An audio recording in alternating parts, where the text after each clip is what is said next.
Hello साथियों, कैसे हो। मैं डॉक्टर लोकेश शाह। आज प्रायिकता का तीसरा वीडियो हम प्रारंभ कर रहे हैं।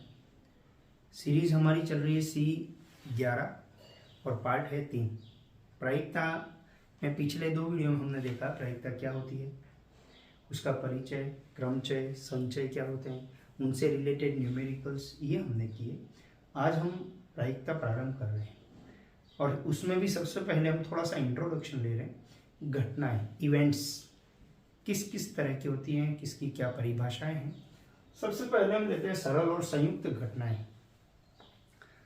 सरल घटना क्या होती है? एक बार में केवल एक ही घटना घटे। एक सिक्का उछाला, जीत आएगा या पट आएगा, एक बार में एक ही घटना घटेगी। ताश की एक गड्डी है, उसमें से एक पत्ता निकाल रहा हूं, कोई इनको एक ही पत्ता आएगा, एक ही पत्ता निकला है ना, ये सरल घटना है। पासा उछाल रहा, पासा उछालने पर कोई भी एक अंक ऊपर आएगा, ये सरल घटना कहलाती है। अब हम बात करते हैं संयुक्त घटना। संयुक्त इसके नाम से ही क्लियर है, एक समय में या एक बार में 2 या अधिक घटनाएं एक साथ घटती हैं, उनको अपन संयुक्त घटनाएं कहते हैं। जैसे 2 सिक्के एक साथ उछाले, 3 सिक्के एक साथ उछाले, मतलब एक से ज्यादा सिक्के एक साथ उछाले जाते हैं, या एक से ज्यादा पासे एक साथ उछाले जाते हैं, या किसी थैले के अंदर हरी, पीली, काली गोलियां हैं, 2 गोलियां 2 बार निकाली जा रही हैं। इसी तरह ताश की गड्डी में से 2 पत्ते हम निकाल रहे हैं। तो ऐसी स्थिति में हम जब प्रायिकता निकालते हैं वो संयुक्त घटनाओं की प्रायिकता होती है। तो सरल और संयुक्त में इतना ही ध्यान रखना है कि सरल घटना एक समय में एक ही घटित होती है, एक ही घटना के घटित होने की प्रायिकता निकाली जाती है, और एक समय में 2 या ज़्यादा घटनाएं एक साथ घटती हैं या उनकी प्रायिकता ज्ञात की जाती है, वो संयुक्त घटनाएं कहलाती हैं। जब एक समय में एक ही घटना के घटने की प्रायिकता ज्ञात की जाती है तो सरल घटना, जैसे एक सिक्का उछालने पर जीत आना या पासा उछालने पर 3 का अंक आना। जब 2 या अधिक घटना एक साथ होती हैं तो संयुक्त घटना है, जैसे 2 सिक्के उछालना, 3 पासे उछालना, थैले में से 2 गेंद 2 बार निकालना, ताश की गड्डी में से 2 पत्ते निकालना। ठीक है ना, एक से अधिक घटनाएं एक साथ होती हैं। अब हम बात करते हैं स्वतंत्र और आश्रित घटनाएं। ये भी नाम से क्लियर है। स्वतंत्र घटनाएं किसको कहते हैं? जब एक घटना घट गई और उसके बाद दूसरी घटना घट रही है तो पहली घटना जो घटी है ना वो दूसरे को अफेक्ट नहीं करेगी, पहली का इफेक्ट दूसरी पर नहीं आएगा। एक घटना का घटित होना दूसरी घटना को प्रभावित न करे तो उन दोनों को हम कहेंगे स्वतंत्र घटनाएं। कैसे? जैसे एक सिक्का उछाल दिया, पहली बार में जीत आया, उसी सिक्के को अब मैं दूसरी बार उछाल रहा हूं तो अब जीत या पट कुछ भी आ सकता है ना, ऐसा थोड़ी पहले जीत आ गया तो अब जीत नहीं आएगा, ऐसा तो नहीं है ना। इसका मतलब पहली बार में सिक्का उछालना और दूसरी बार में सिक्का उछालना दोनों स्वतंत्र घटनाएं हैं। पहली बार का परिणाम दूसरी बार के परिणाम को प्रभावित नहीं करता। इसी प्रकार एक पासा उछाला, 4 का अंक ऊपर आया, इसकी प्रायिकता क्या होगी? 4 का अंक तो एक ही बार है तो अनुकूल स्थिति 1 और कुल 6, 1/6। अब उस पासे को दूसरी बार फिर उछाला गया, अब 4 का अंक आएगा, उसकी प्रायिकता कितनी है? 1/6। क्लियर हो गया ना। तो ये स्वतंत्र घटनाएं कहलाती हैं कि पहली घटना का घटित होना दूसरी घटना को प्रभावित नहीं करता है, उसके परिणाम प्रभावित नहीं होते हैं। फिर हम बात, जैसे एक घटना के घट जाने का प्रभाव दूसरी घटना पर न पड़े तो दोनों घटनाएं स्वतंत्र कहलाती है। जैसे सिक्का, पासा उछालना या ताश की गड्डी में से जैसे एक पत्ता निकाला, अब वो एक पत्ता है ना, वो इक्का आएगा, उसकी प्रायिकता क्या होगी? 4/52, क्योंकि 52 कुल पत्ते हैं और इक्के कितने? 52। अब उस पत्ते को हमने वापस गड्डी में डाल दिया, फिर एक पत्ता निकाल रहे हैं, अब इक्का आएगा, उसकी प्रायिकता कितनी? 4/52। क्यों? क्योंकि हमने वो पुराना वाला पत्ता वापस गड्डी में डाल दिया। ये हमें ध्यान रखना है कि पहली बार की घटना जो घटित हो गई है वो दूसरे के परिणाम को प्रभावित नहीं कर रही है। ताश की गड्डी में दूसरी बार पत्ता निकालने से पहले पूर्व में निकाला गया पत्ता वापस मिला दिया जाए तो फिर वो स्वतंत्र घटना होगी। अब बात करते हैं आश्रित। आश्रित घटनाएं ये क्या होंगी? पहली बार में जो घटना घट रही है वो दूसरी घटना को प्रभावित करती है, या पहले के जो परिणाम हैं वो दूसरे को प्रभावित करते हैं। कैसे? जैसे एक थैले में से एक गेंद निकाली, अब उस गेंद को हमने अलग रख दिया, अब फिर एक गेंद निकाल रहे, अब प्रायिकता में अंतर आएगा। क्यों? क्योंकि वो गेंद हमने बाहर रख दी। इसी प्रकार अगर ताश का एक पत्ता हमने निकाला, इक्का होने की प्रायिकता तो 4/52 मैंने अभी बताया, अब उस पत्ते को मैंने बाहर रख दिया, अब अंदर कितने पत्ते हैं? 51, 51। फिर एक पत्ता निकालता हूँ, उसके इक्का होने की प्रायिकता 3/51। क्यों? एक तो गया ना बाहर और कुल पत्ते भी तो 51 है। ये हमें ध्यान रखना है कि पहले बार की जो घटना है वो दूसरी घटना को प्रभावित करती है, तो ये आश्रित घटनाएं कहलाती हैं।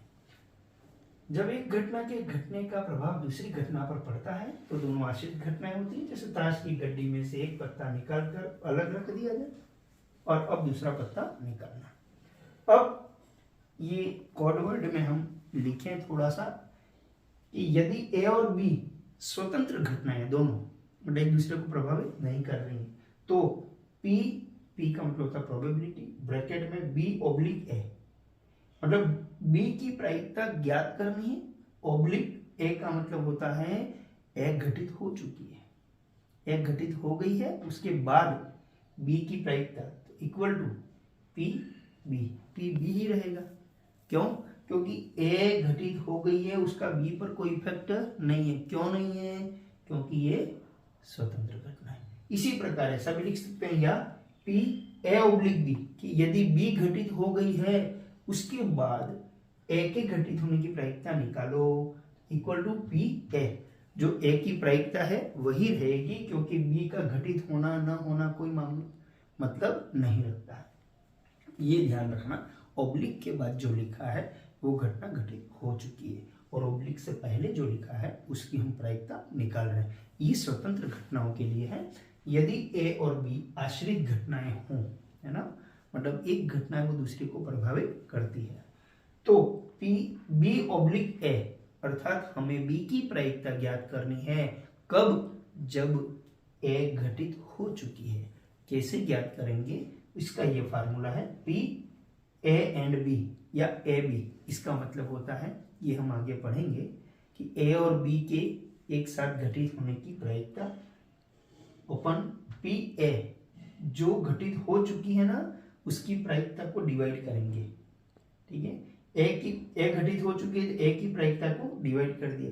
इसी प्रकार ऐसा भी निकाल सकते हैं या P/A/B कि बी घटित हो चुकी है, फिर ए की प्रायिकता ज्ञात करो तो P/A/B, ए और बी की एक साथ घटित होने की प्रायिकता बटा P/B जो घटित हो गई उसकी प्रायिकता को भाग देंगे। ये फार्मूला हम ध्यान रखेंगे, आगे जब न्यूमेरिकल आएंगे तब हम बात करेंगे। नेक्स्ट हम बात करते हैं परस्पर अपवर्जी घटनाएं, एक्सक्लूसिव इवेंट्स। अपवर्जी घटनाएं क्या होती हैं? एक घटना का घटित होना दूसरी घटना को घटने से रोक देता है, बाधा उत्पन्न करता है, उसको हम बोलते हैं अपवर्जी घटनाएं। कैसे? जैसे एक सिक्का उछाला, रिजल्ट तो दो है, या तो चीत आएगा या पट आएगा, लेकिन क्या दोनों आ जाएंगे? सिक्का मैंने उछाला या तो चीत आएगा और चीत आ गया तो पट नहीं आएगा, हेड और टेल।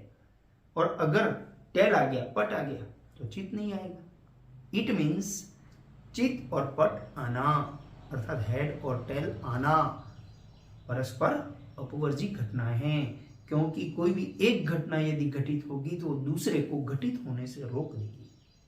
चित आ गया तो उसने पट को रोक दिया, वो नहीं आएगा। टेल आ गया तो हेड नहीं आएगा, है ना। ये परस्पर अपवर्जी घटनाएं होती हैं। इसके जब न्यूमेरिकल आते हैं हमें ध्यान रखना है या शब्द का प्रयोग होता है और, इंग्लिश में OR और, या हिंदी में या, P ए या पी बी, ए या बी अर्थात यहाँ अपवर्जी घटना है, ठीक है ना। जब दो घटनाएं एक साथ नहीं घट सकती हैं तो उन्हें परस्पर अपवर्जी घटनाएं कहते हैं। एक घटना का घटित होना दूसरी घटना को घटने से रोक देता है। जैसे एक सिक्का उछालने पर चित या पट आना, एक पासा उछालने पर 1 या 2 या 3 या 4 या 5 या 6। देखो मैंने सब में या लिखा है, इसका मतलब ये अपवर्जी घटना के लिए है। यहाँ भी या लिखा है ना, क्यों? क्योंकि इनमें से आएगा तो एक ही, 2 का अंक आ गया तो बाकी 5 अंक नहीं आएंगे, है ना। 6 का अंक आ गया तो बाकी के 5 अंक नहीं आएंगे। ये परस्पर अपवर्जी घटनाएं हैं। यदि ए और बी अपवर्जी घटनाएं हैं तो इसको कोड वर्ड में ऐसा लिखते हैं, ए और बी, अर्थात ए और बी के एक साथ घटित होने की प्रायिकता 0। एक साथ तो घटित होंगे ही नहीं, हेड और टेल एक साथ कैसे आएंगे? नहीं आएंगे। या पासा उछाला तो 4 और 5 दोनों एक साथ ऊपर आ जाए, नहीं आएंगे, है ना। ये ध्यान रखना है, P A and B equal to 0। चलिए अब हम ये घटनाओं के बाद में लेते हैं प्रायिकता गणना की योग एवं गुणन प्रमेय। ये विशेष ध्यान रखना है कि योग प्रमेय कहाँ चलती है, गुणन प्रमेय कहाँ चलती है।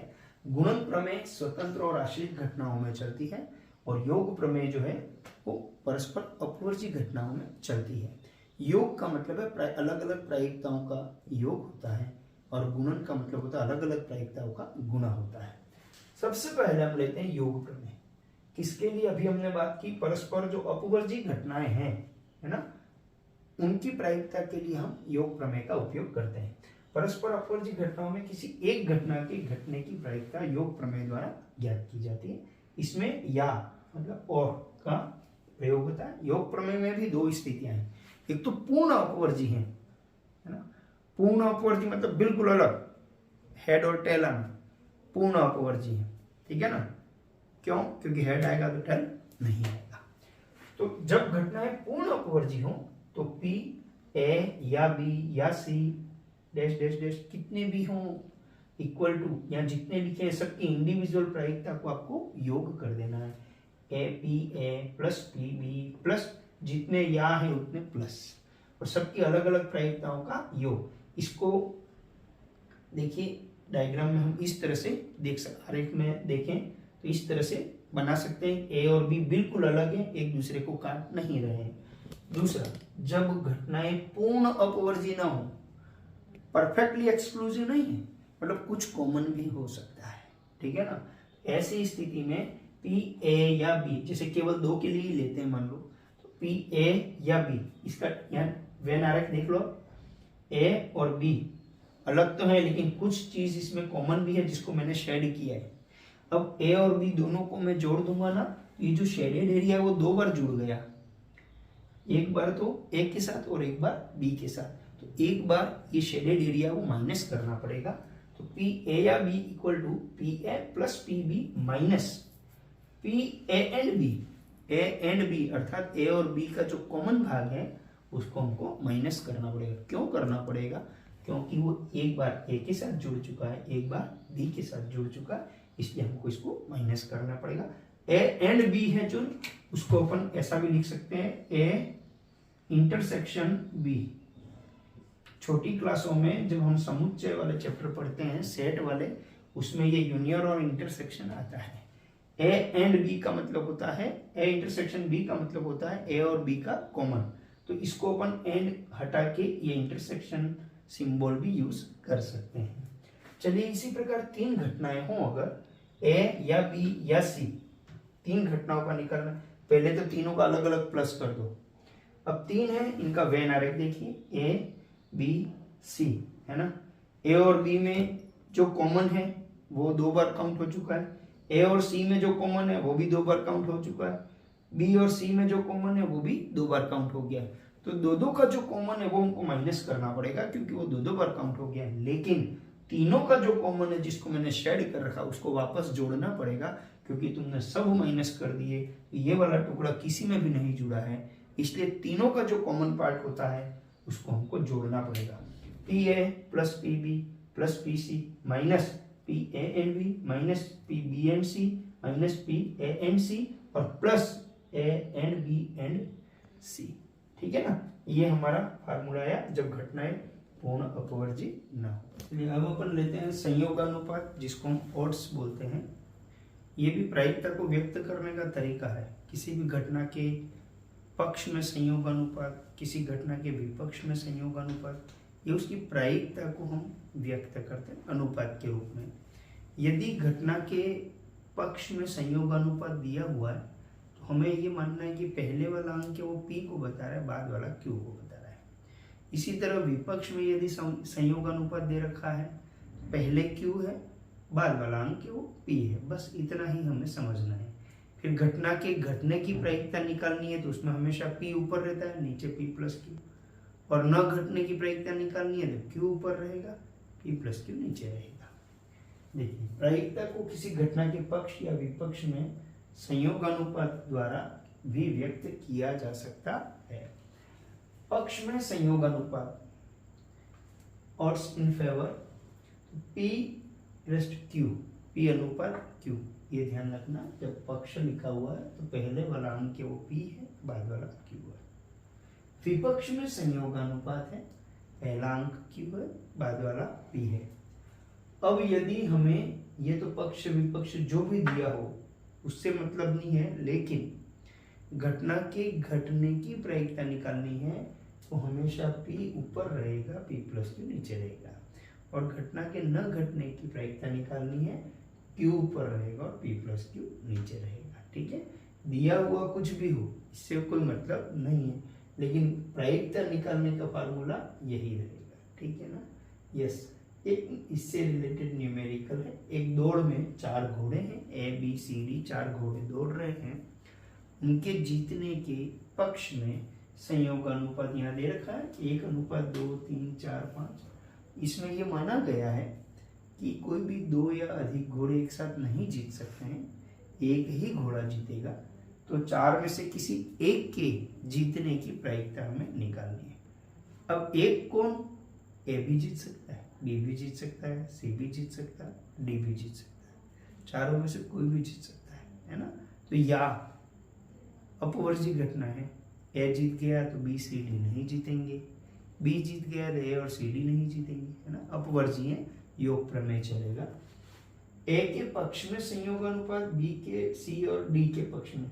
अब ये अनुपात जो दिए हैं इनमें सब में पहला अक्षर, पहला अंक है ना, P को व्यक्त कर रहा है, दूसरा अंक जो है वो Q को व्यक्त कर रहा है।